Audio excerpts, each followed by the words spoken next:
안녕하십니까. 참 아름다운 특창을 들려줘서 감사를 드립니다. 참 이 더운 여름에 좀 여러분과 함께 하나님의 말씀을 배울 수 있는 시간을 주신 하나님께 감사를 드립니다. 참 제가 아직도 참 많이 부족하고 말을 잘 못하는 사람입니다. 여러분께 참 많이 배워야 하는 저인데도 불구하고 이 시간 또 하나님께서 주신 말씀들을 통해서 여러분과 함께 여러 가지 좀 생각을 해보고자 해서 하나님의 은혜를 힘입고 이 자리에 서게 되었습니다. 참 제가 어렸을 때 늦게까지 말을 못했어요. 그래서 저희 아버지와 어머니가 동네 사람들이 혹시 저 아이가 벙어리가 아니냐고 그렇게 할 정도로 말을 제가 늦게 배워서 지금도 뭐 그렇게 말을 잘하는 편은 아니에요. 그래서 제가 이 시간을 여러분들과 함께 하나님의 말씀을 생각해 보면서 좀 두서가 없고 실수를 하더라도 여러분들께서 좀 이해해 주시기 바랍니다. 이번 집회의 주제가 데살로니가전서 4장 3절 하나님의 뜻은 너희의 거룩함이라. 이 주제를 이제 정하셨다는 걸 얘기를 듣고 또 목사님이 저에게 우리 형제 좀 1시간 좀 했으면 좋겠다 그런 말씀을 하셨을 때 참 제가 거절도 하고 많이 부담을 느꼈습니다. 여러분들에게 어떤 말씀을 해드려야 좋을까 그런 이런저런 참 고민을 많이 하다가 제가 지금 여러분들께서도 아시다시피 어린 두 아들을 키우고 있습니다. 그래서 이 아이들을 키우면서 요즘 많이 또 아내와 고민하는 것이 어떻게 하면은 내가 하나님의 말씀 안에서 이 아이들을 진리 안에서 바르게 키울 수 있을까? 그 문제를 많이 생각하고 또 고민을 하고 있습니다, 지금. 그래서 참 성경에 여러 가지 많은 주제들이 있지만은 오늘 저는 제가 생활하면서 성경과 연애신에 있는 말씀을 통해서 예수님의 생애 중에서 특별히 유년시대, 어린 시절에 어떻게 그분께서 잘하셨는지 그 모습들을 한번 여러분들과 같이 말씀을 보고 생각해 보고 싶습니다. 여러분들께서도 잘 아시겠지만 제가 오늘 그 제목이 이제 우리의 모범 되신 예수님 이렇게 이제 정했는데 예수님의 어린 시절 하면은 대표적으로 누가복음 2장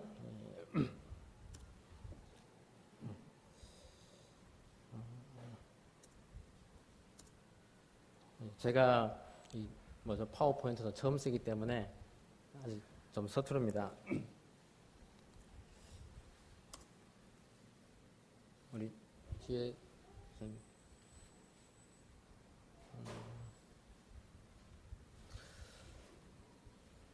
처음 시작하는 길을 조금 좀 알려주셔야 되겠어요.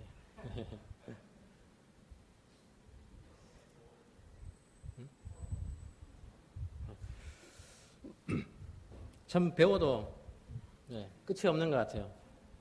그래서 저도 지금도 늘 배우고 있는데 자, 누가복음 2장 40절 52절 말씀입니다. 다 함께 한번 말씀을 읽어보겠습니다. 아기가 자라며 강하여지고 지혜가 충족하며 하나님의 은혜가 그 위에 있더라. 예수는 그 지혜와 그 키가 자라가며 하나님과 사람에게 더 사랑스러워 가시더라. 참 우리가 그 예수님의 유년기, 청소년기, 장년기 예수님의 생애를 나타낸 성경 말씀들을 찾아보면은 유년 시절에는 딱히 이 두 성구 외에는 별 말씀이 없어요.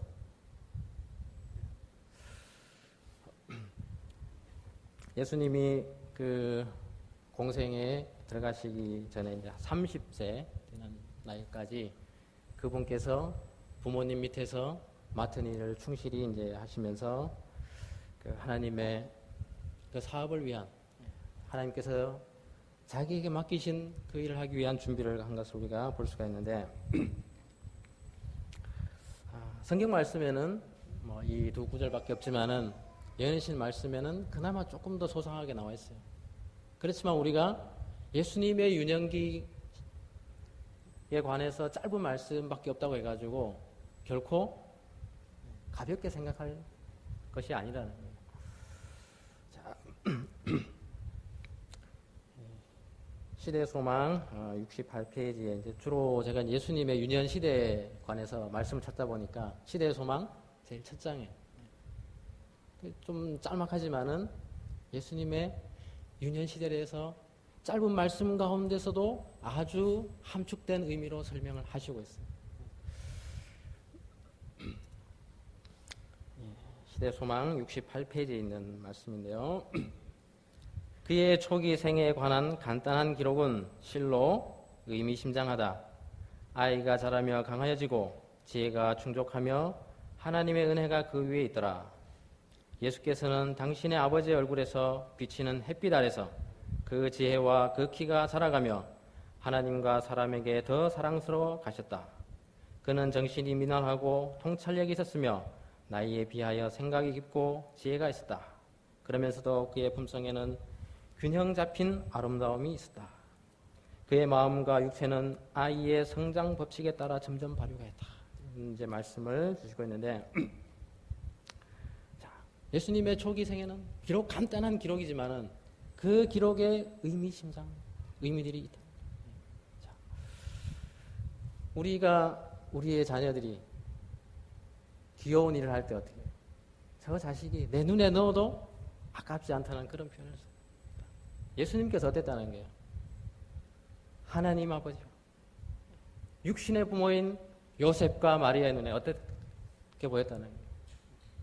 사랑스럽게 부모에게 기쁨과 행복을 주는 그런 아이로 자라났다. 자, 아이의 성격을 꼴찌는 건 누구예요?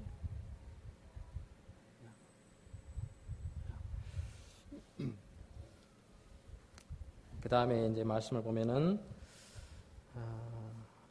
우리가 세상에서도 아이들을 키우면서 그 아이는 바로 그 부모의 거울이랍니다. 그 아버지와 어머니가 그 아이에게 어떤 교육을 했는지, 영향을 미쳤는지 그 아이는 그대로 부모가 한 것을 따라합니다. 예수님이 그렇게 바르게 훌륭하게 자랄 수 있습니다. 바로 그 어머니 마리아의 역할이 컸다는 겁니다. 마리아는 예수를 어떻게 교육했을까? 그 마리아의 모습은 바로 오늘날 자녀를 키우는 우리 어머니들이 본받아야 될 모습입니다. 예수님 말씀에 시대 소망 69, 70페이지에 있는 말씀인데요.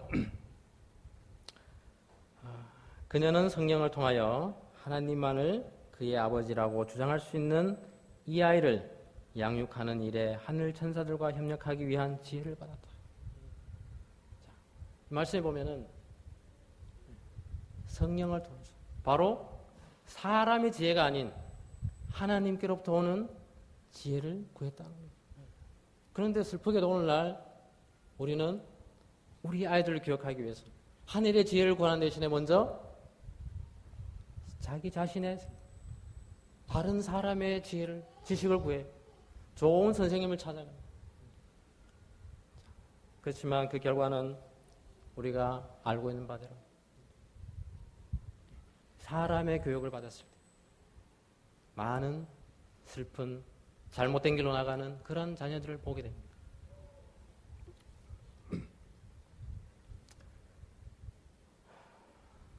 그리고 또한 말씀을 좀 쭉 보도록 하겠습니다. 예수는 회당의 학교에서 교육을 받지 않았다. 그의 어머니가 그의 최초의 인간 교사였다. 그는 어머니의 입술과 선지자들의 두루마리에서부터 하늘 사물에 대하여 배우셨다.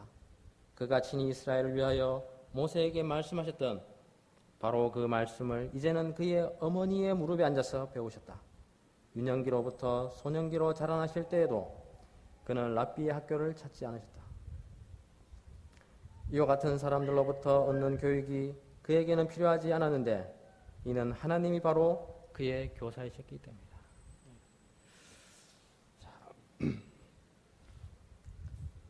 여기 말씀에 나온 것처럼 예수님께서는 바로 그의 어머니의 무릎에 앉아서 그의 어머니의 입술로부터 나오는 하나님의 말씀, 뒤에 말씀이 나오겠습니다만 그의 어머니 입술에서 하나님을 사랑하는 하나님의 율법에 대한 올바른 지식을 그가 어려서부터 배웠다. 또한 어머니가 하나님과 끊임없이 기도하는 하늘의 지혜를 구하는 그러한 하나님과 연결된 삶을 살면서 아이를 교육할 때 바로 어머니 마리아를 통해서 그 아이 예수를 가르친 사람은 바로 하나님 자신이다. 이 사실을 보면서 우리 엄마들이, 우리 어머니들의 역할이 단순한 것이 아니에요. 얼마나 크고 중요한 것. 바로 하나님의 말씀, 하나님의 지식을 내 자녀에게 직접적으로 넣어주고 있다는 것이 얼마나 귀중한 축복이에요.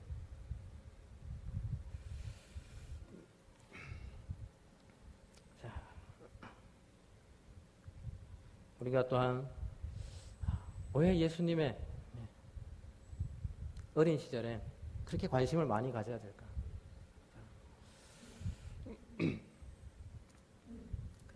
마태복음 18장 3절 말씀에요. 가라사대 진실로 너희에게 이르노니 너희가 돌이켜 어린아이들과 같이 되지 아니하면 결단코 천국에 들어가지 못하리라. 이 말씀을 이제 성경에 나와 있는데, 자, 이 자리에 앉아 있는 분은 다 어린이가 아니에요. 어른이에요. 그러면 우리가 왜 어린아이가 되어야 되냐? 니고데모가 예수님이 거듭나야 되겠다는 말을 했을 때 뭘 했어요? 그러면은 내가 다시 어머니의 태로 들어갔다 나와야 됩니까? 물론 참 그렇게 단순한 이야기를 할 수도 있습니다. 자, 그렇지만 그 예수님께서 하셨던 그 말의 의미는 바로 어린아이처럼 거짓 없이 있는 그대로 믿고 순종하는 그런 생각과 행동을 하라는 것을 예수님께서 가르치셨습니다.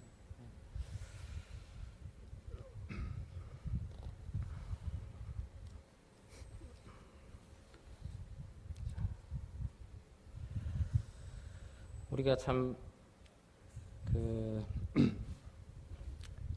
예수님의 어린 시절에 대해서 그렇게 중요하게 생각하고 왜 아이에게 그 모습 그대로 가르쳐야 되는지, 예내신에는 다시 이렇게 또 말씀을 하고 있습니다. 교육은 어머니 팔에 안긴 유아 때부터 시작된다. 자녀들의 품성을 꼴짓고 형성시키고 있는 어머니는 그들을 교육시키고 있는 것이다. 자, 그러면은 이 아이에게 언제부터 교육을 하면 좋을까? 오늘날 참 조기 교육이라고 해서 여러분도 아마 많이 들어보셨을 거예요. 갓난 아이 때부터 내 아이는 좀 더 특별하게 키우기 위해서 교육을 시켜요. 그런데 그것이 저도 처음에는 조기 교육 해가지고 조기 교육의 문제점이 아이에게 스트레스를 주고 오히려 나중에 공부를 싫어하게 된다. 얘기는 들었지만은 그것이 잘못된 것은 아니에요. 조기 교육을 하되 뭘 해야 된다는 거예요.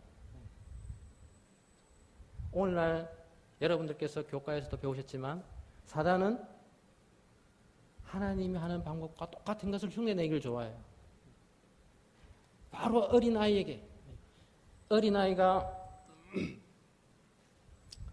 엄마의 팔에 안겨있을 그때 하나님에 관한 지식을 올바로 심어줄 때 그 아이는 그가 배운 그대로 하나님의 일을 할 수 있는 자질을 갖추고 있는 거예요.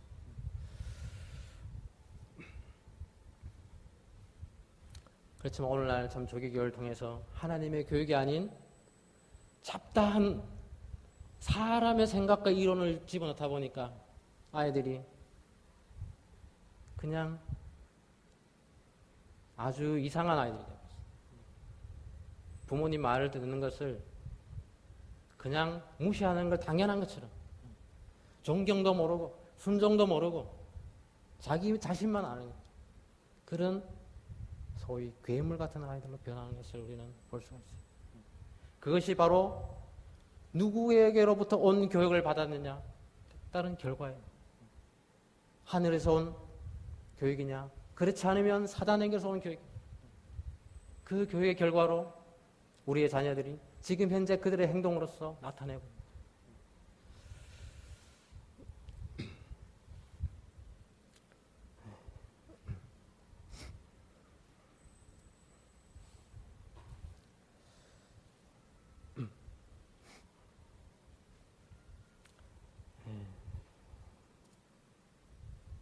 또한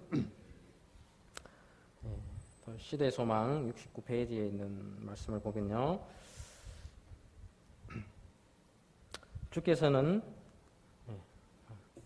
아주 옛날부터 이스라엘의 신실한 자들은 청소년의 교육에 많은 관심을 기울였다. 주께서는 아이들을 아주 어릴 때부터 특히 하나님의 율법에 명시되고 이스라엘의 역사 가운데 나타나신 하나님의 인자하심과 위대하심에 대하여 가르치라고 명하셨다. 찬미와 기도와 성경의 교훈들은 지성이 뜨이기 시작하는 아이들의 마음에 적응되도록 해야 할 것이었다. 부모는 그들의 자녀들에게 하나님의 율법은 하나님의 품성의 표현인 것과 또한 그들이 율법의 원칙을 마음속에 받아들일 때 하나님의 형상이 그들의 심령에 새겨진다는 것을 가르쳐 주어야 하였다. 가르치는 일은 주로 구두로 하였으나 청소년들은 또한 히브리 저서들을 읽는 법을 배웠고 양피지 두루마리에 기록된 구약 성경을 자유롭게 연구할 수 있었다. 제가 이 말씀들을 배우면서 또한 공부하면서 저희 아이들에게 아침과 저녁 예배 시간 또한 찬미를 부를 때 이 찬미에 있는 가사가 이 읽고 있는 성경절이 의미하는 것을 아이들에게 설명을 해요. 잘 하지는 못하지만은 아이가 나름대로 이해할 수 있을 만큼 아이가 질문을 합니다. 아빠, 그거는 왜 그래요? 자, 가령 노아 방주를 오늘 어린이 교실에서 아이들이 배웠는데 아빠, 노아 방주는 왜 산에다 만들었어요? 왜 사람은 안 타고 동물들만 탔어요? 자, 그렇지만 그 아이들에게 왜 그랬는지 설명을 해줘요. 하나님께서 우리를 사랑하셔서 우리를 구원하시기 위해서 방주를 만들었다. 그렇지만 니들이 좀 전에 읽은 말씀대로 사람들은 들어가질 않았어. 동물들만 많이 들어가서 결국은 동물원처럼 되어버렸지만 우리는 하나님께서 하신 그대로 순종하는 것이 우리에게 필요하다. 제가 이렇게 얘기를 해요. 그러면 아빠 그래요? 정말 그 아이가 이해를 했는지 제대로 했는지 모르겠어요. 그렇지만 지금 그 아이에게 제가 할 수 있는 그 정도는 제가 해주고 싶어요.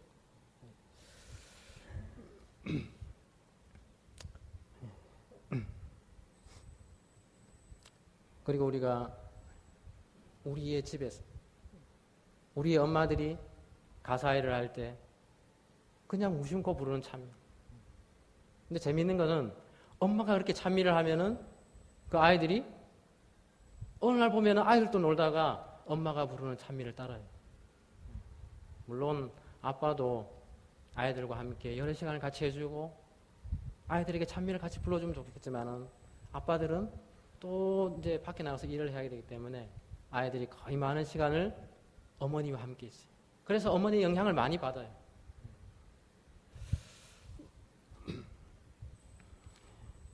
그래서 우리는 예수님께서 배우셨던 것과 마찬가지로 하나님의 율법이 바로 하나님의 품성 그대로 표현하고 있는 것이다. 그래서 그것을 아이에게 예수님이 배우셨던 것과 마찬가지로 우리 아이들에게 하나님의 율법에 대한 이해를 바로 하도록 가르친다면 그 아이가 나중에 커서 하나님의 율법을 순종하기를 즐겨할까요? 거역할까요? 커서도 그가 배운 그대로 하나님의 말씀에 아멘하고 순종할 수 있는 마음의 기초가 그의 마음에 딱 세워집니다.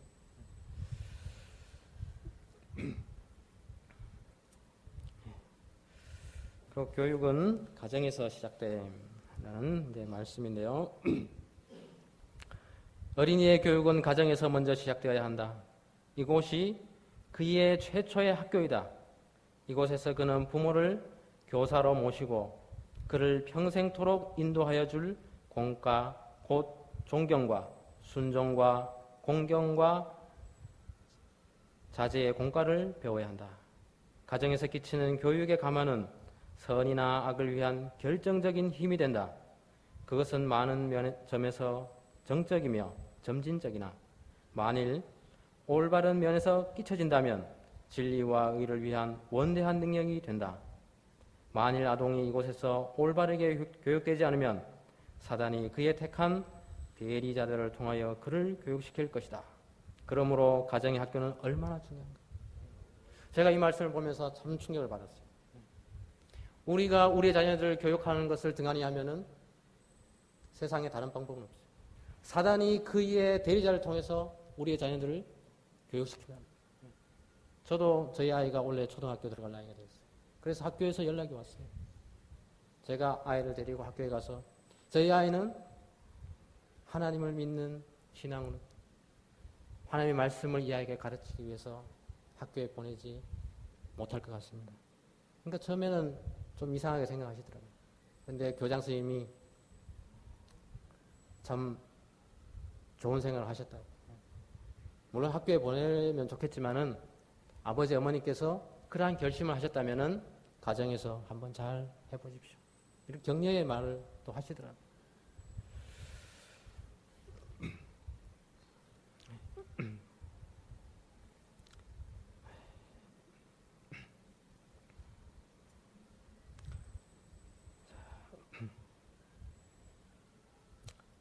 기초는 이곳에서 놓여진다.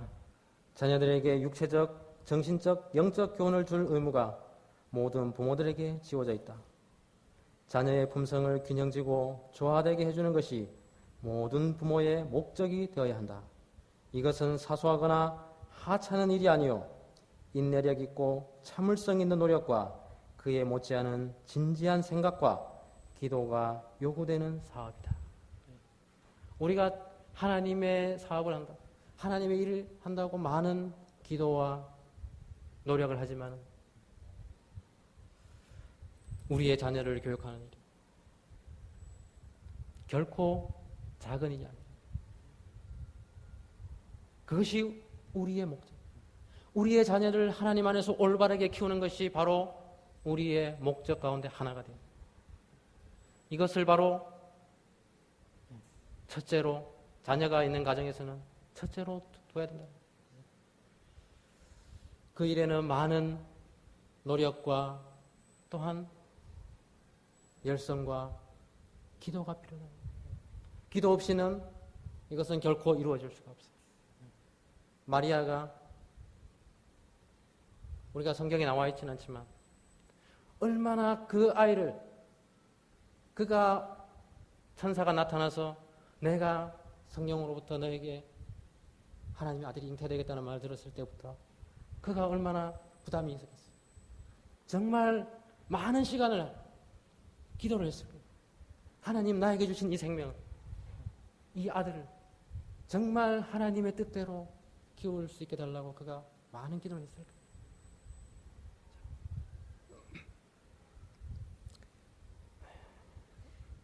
올바른 기초가 놓여져야 하며 강하고 견고한 뼈대가 세워져야 한다.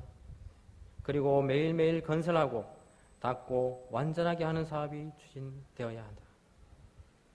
자, 집을 지을 때 어떻게 합니까?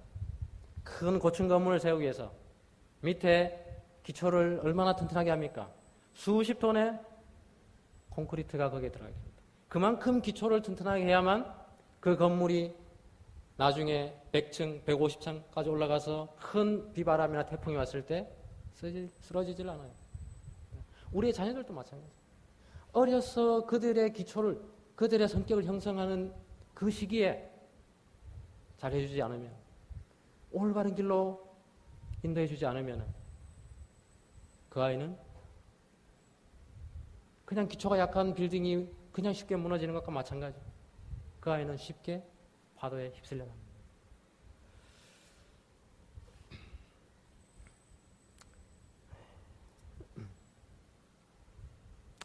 다른 어떤 것은 몰라도 이 특권만은 아이에게 주도록 하라. 부모들이여, 그대의 가정은 그대의 자녀들이 하늘의 가정을 위하여 준비를 갖출 수 있도록 해줘야 할 양성 학교임을 기억하라. 다른 어떤 것은 몰라도 가장 어린 시절에 그들이 받아야 할 교육만은 반드시 주도록 하라. 투정하는 말을 결코 용납하지 말라. 그대의 자녀들에게 친절하고 인내하도록 가르치라. 그들이 다른 사람들에게 동정심을 갖도록 가르치라. 이렇게 함으로 그대는 그들이 종교적인 일에 더욱 고상한 봉사를 하도록 준비시키고 있는 것이다. 여기 있는 말씀처럼 우리가 우리 아이들, 저희 아이들도 투정을 할 때가 많이 있어요. 엄마 나 이거 해줘, 아빠 이거 해줘. 그렇지만 정말 그들에게 필요한 것이라면 부모인 내가 먹지 못해서라도 그 아이를 먹여주고 그 아이에게 필요한 것을 해줘야 돼요. 그렇지만 그 아이가 자기의 욕심을 위해서 구하는 것이라면 결코 그 아이의 투정을 받아주면 안 됩니다. 한번 들어주기 시작하면은 그 아이는 그 다음에 엄마 아빠에게 더 큰 걸 요구합니다. 그렇게 들어주다 보면 나중에 커서 어떻게 돼요? 뭘 하나 안 해줬을 때 우리는 뉴스에서 끔찍한 결과들을 봐요. 부모를 죽이는 그런 폐륜화가 돼요.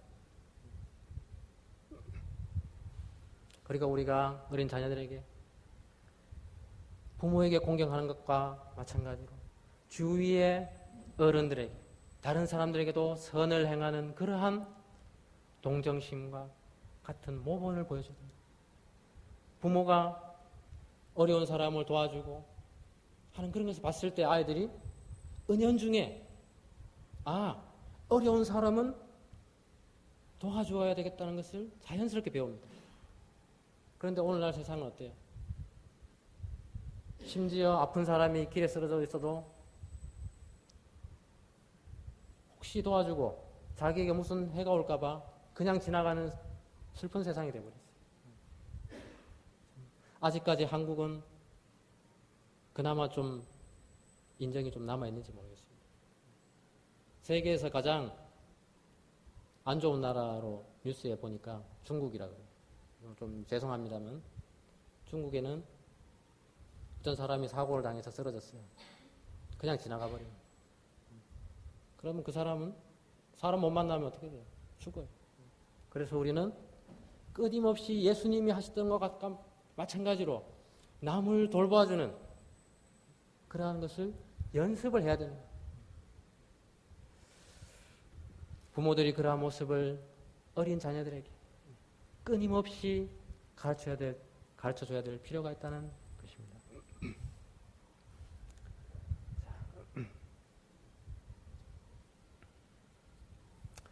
가정은 어린이들과 청년들이 하나님의 나라의 높은 학교에 들어가기에 앞서 주님을 위하여 봉사하도록 합당하게 만드는 예비 학교가 되어야 한다.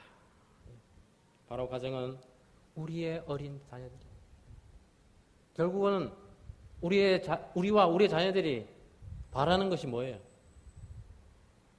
뭘 우리가 얻기 위해서 이 자리에 있습니까? 하늘나라.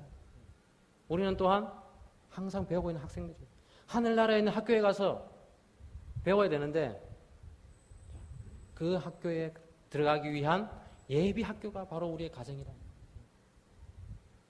여러분이 학교에 여기서 다니신 분들이 아마 경험하셨을 거예요. 지금 공부하고 있는 학교에서 좀 더 좋은 학교로 바꾸기 위해서는 어떻게 해요?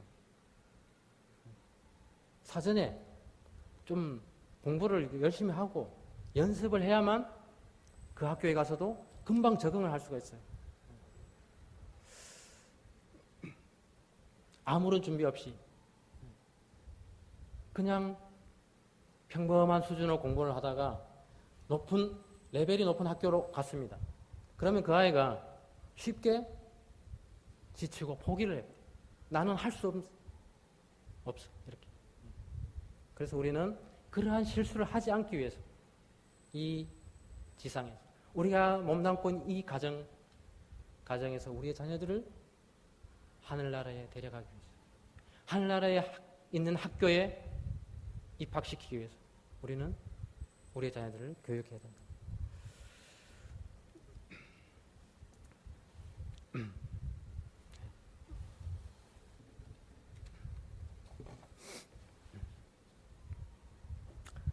부차적인 문제가 아님 가정교육을 부차적인 문제로 여기지 말라.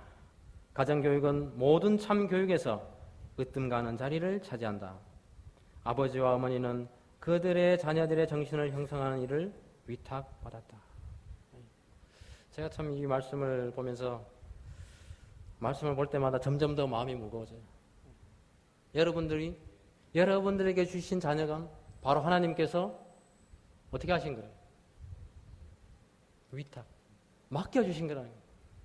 저도 가끔 저희 아이를 내가 낳은 내 아이니까 내 마음대로 해도 되겠지. 그래서 좀 잘못할 때가 많이 있었어요. 가혹하게 할 때가 있었어요. 제가 말씀을 보면서 많이 참 뉘우치게 됐어요. 하나님께서 나에게 주신 이 자녀는 바로 올바르게 키워서 다시금 하나님께 돌려드려야 될 하나의 위탁물이다.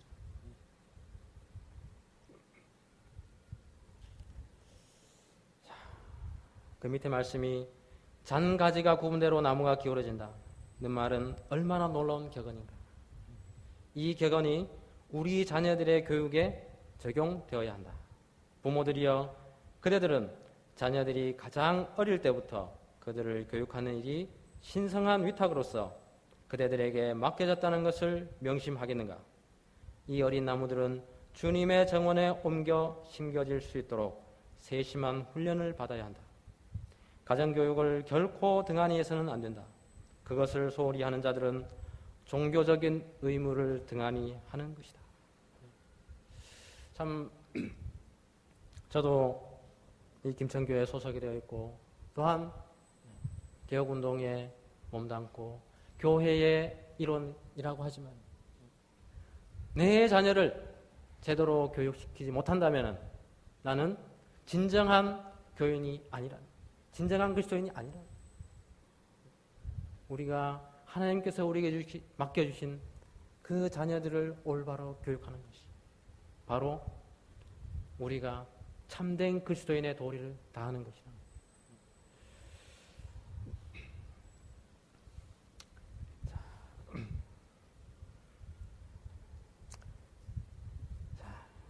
참 우리의 자녀에게 하나님의 품성에 대한 올바른 인식을 심어주는 것이 참 얼마나 중요한 것인가, 이것을 참 우리가 생각해 볼 수가 있습니다. 또한 한 쌍의 남녀가 결혼해서 부부가 되었을 때 아이보다가 먼저 부모로서 내가 어떠한 생애를 살아야 내가 낳을 이 아이를 하나님의 말씀 안에서 올바르게 키울 수 있을까? 왜냐하면은 우리 사람의 본성은 누구로부터 어떠한 교육을 받았느냐에 따라서 그것이 그의 노년에까지 영향을 미친다는 것을 너무나 잘 알기 때문에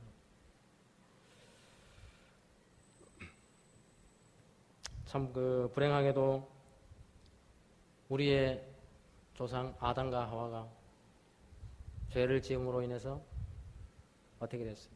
이 세상에 죄가 들어오고 그 후손들인 우리가 죄를 엄마 뱃속에서 우리가 죄를 어떻게 알겠어요? 그렇지만 우리의 피 속에, 우리의 본성 속에 뭐가 있어요? 죄가 있어요. 참 이 세상에 태어난 어린아이나 노인, 그들의 마음 속에, 하나님이 없는 그들의 마음 속에는 죄의 모습이 있는 것을 우리는 보게 됩니다. 예레미야 17장 9절 말씀이 참 우리의 그 마음을 잘 표현하고 있는데요. 만물보다 거짓되고 심히 부패한 것은 마음이라. 누가 이 능히 이를 알리오마니.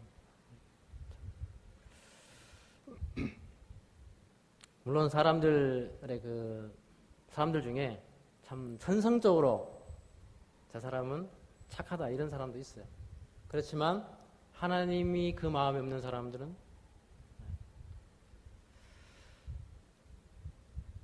결과에 그의 마음 속에서 그의 행동에 죄의 본성, 죄의 본 모습이 나타난다. 제가 참 한 예를 여러분들에게 말씀을 드리겠습니다. 그 신사의 나라라고 하면은 영국을 꼽을 수가 있는데요. 그 영국에서 한 여성이 실험을 했어요. 사람의 본성이 어떤지 한번 알아보자. 그래서 거리에서, 사람이 많이 다니는 거리에서 옆에 온갖 이상한 도구들을 갖다 놓고 송곳, 집게, 칼, 총 다 갖다 놓고요. 실험을 했습니다. 누구든지 나에게 와서 하고 싶은 대로 나에게 하십시오. 한두 시간이 지났는데 사람들이 쳐다보고 그냥 다 지나가요. 그리고 다들 보기만 해요. 그런데 한 2시간이 흐르니까 사람들이 조금씩 와서 꼬집어다 보고 한 대 툭 때려다 보고 어떤 사람은 와서 이렇게 안아보기도 하고, 물론 이렇게 좋은 모습만 하고 가는 사람도 있지만 점점 시간이 지날수록 어떤 사람들은 송곳으로 찔러보고 가는 사람, 어떤 사람은 총을 가지고 머리에 겨눠보고 가는 사람. 그래서 한 5시간이 지나고 난 다음에 참 사람이 어떻게 그렇게 할 수 있나 할 정도로 끔찍한 모습으로 그 여성은 변해버렸어요. 온갖 피부가 찢기고 뜯기고. 그래서 그 실험의 결과가 우리 사람의 본성은 너무나 추하다. 죄악밖에 없다. 그래서 그 실험을 했던 여자분은 결국 병원을 실려갔습니다. 참 어떻게 보면 무모한 실험이었는데 우리는 그걸 통해서 하나님이 없는 사람의 속마음을 여실히 알 수 있는 거예요. 바로 그것은 사단이 사람들에게 심어준 죄의 속성입니다.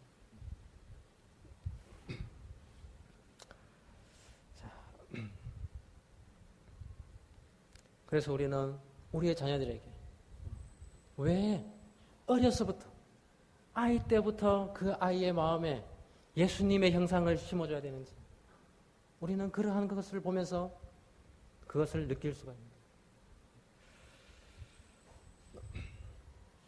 그래서 그 뒤에 참 제가 좀 말씀들을 많이 이렇게 하다 보니까 좀 준비는 많이 했습니다만 시간 관계상 우리 성경 말씀에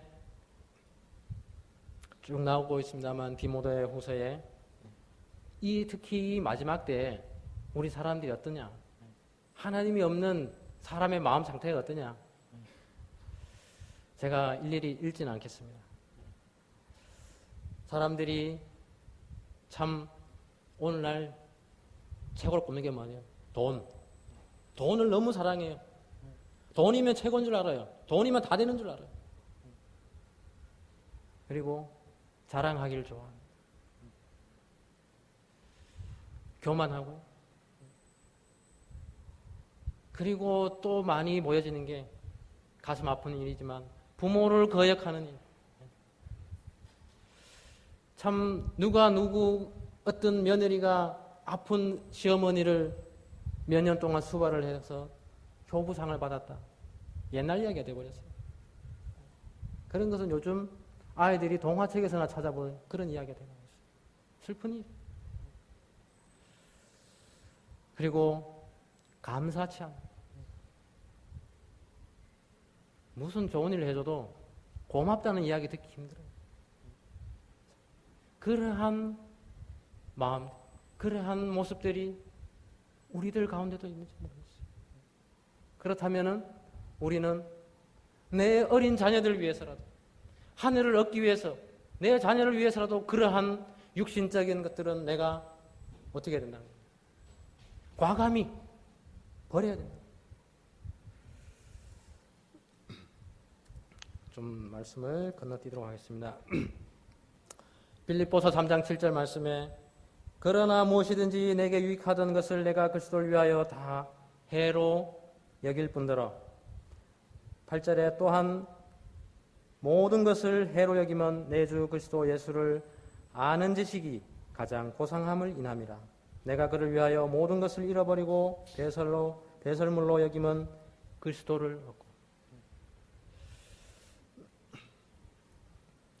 저도 참 철없을 때는 아까 제가 말씀드렸지만 좀 여유가 있으면은 돈이 있으면 다 되는 줄 알았어요. 그렇지만 그게 아니에요. 그리스도를 위해서.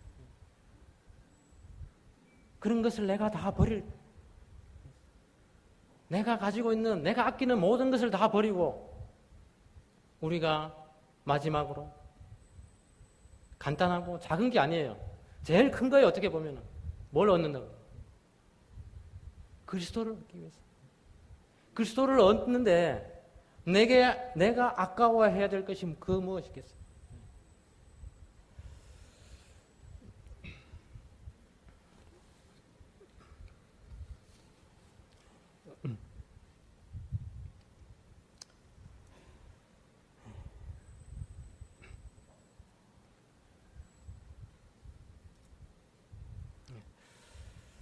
참 또한 우리가 예수님이 살아오시는 생애를 보면서 특히 그분이 어디에서 사셨어요? 우리가 살면서 우리가 참 선하고 바르게 살기 위해서 내 아이를 좋은 교육을 시키기 위해서 좋은 환경 가운데 이사를 가야 될 것 같아요. 그런 생각을 할 때가 있어요. 그렇지만 예수님은 자그마치 30년 동안이나 이스라엘에서 가장 평판이 좋지 않은 나사렛이라는 동네에서 사셨어요. 나다나엘이 아이고 나사렛에서 무슨 선한 게 나올 수 있냐고 그런 이야기를 할 정도로 좋지 않은 환경 가운데서 사셨던 예수님이에요. 그렇지만 그 환경에서 예수님이 어떻게 하셨어요? 거기에 조금이라도 물드셨습니까? 아니, 오히려 그 환경 가운데서 주위에 있는 친구들에게, 이웃에게 하나님의 올바른 모습을 보였던 거예요. 그분이 찬미하실 때 다른 친구들도 결국에는 따라 부르는 거예요. 그분의 감화로 그분이 있던 모든 곳의 환경을 바꿀 수 있는 분이 바로 예수님입니다. 예수님이 하셨던 그 방법은 우리도 오늘날 할 수 있다.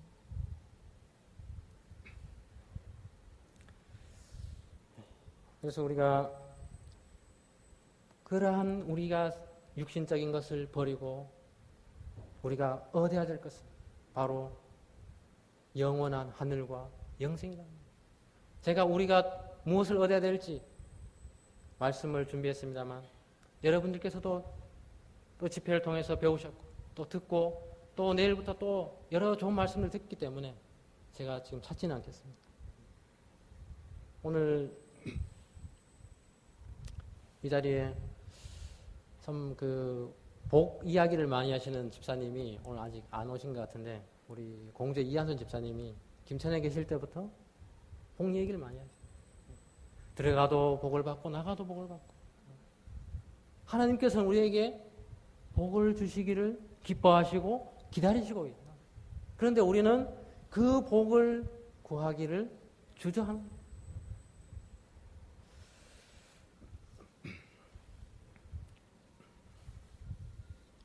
우리가 지금 우리에게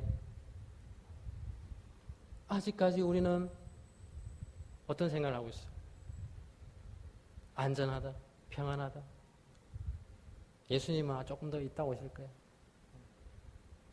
그런 나태한 생각에 빠져 있을 수가 있습니다. 그렇지만 지금 이 세상에서 평안하다고 할 때 정말 우리에게 평안이 있는 것입니까? 아니에요. 바로 하늘에 참된 평안이 오기 전에 사단은 그것을 흉내내고 있는 거예요. 우리는 사단이 주는 평안에 젖어서 하늘을 잊어버리려고 하고 있어요. 졸고 있는 거예요. 우리는 예수님을 위해서 예수님의 사랑, 그 사랑을 알고 그 사랑에 취해서 예수님의 많은 제자들이 그들의 믿음을 그들의 피로써 인친 것을 알 수 있어요. 많은 순교자들이 그들의 목숨을 희생하면서 마지막에 칼이 창이 불타는 그 장작더미 위에서 사람들이 예수 믿는 거 포기해. 아무것도 아니야. 그런 말을 했을 때 그들이 죽어가면서 그리스도의 사랑, 그 사랑을 나는 결코 포기할 수 없습니다. 그러한 간증을 하는 것을 우리는 기억을 하고 있습니다. 우리가 그러한 우리의 믿음의 선조들의 말과 행동과 간증을 통해서 우리는 지금 깨어야 됩니다.